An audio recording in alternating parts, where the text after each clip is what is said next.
Hi everyone. I wanted to go over the Membean completion and accuracy columns and what they look like in Genesis.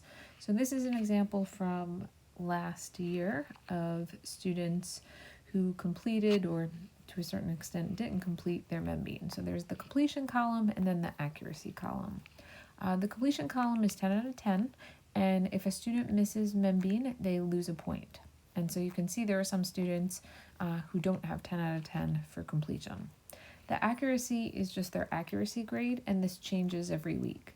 The idea is if they do poorly one week, there's motivation to increase that grade because whatever the increased grade is for the next week is the one that stays. So this is what it looks like on the completion side and how I kind of keep track of that. So you can see the students who have the 10 out of 10, it just looks like 10 out of 10.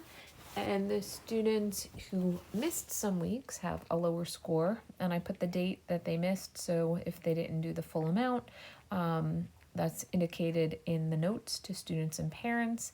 And then you'll also notice that there are makeup opportunities, and a student who misses a lot of Membean can't get all the points back, but there's usually enough room because we're not doing Membean each week that a student can earn a couple of points back for their completion grade. So if you have any questions about Membean, the completion or the accuracy, just shoot me an email and I'd be happy to explain. Thanks, bye.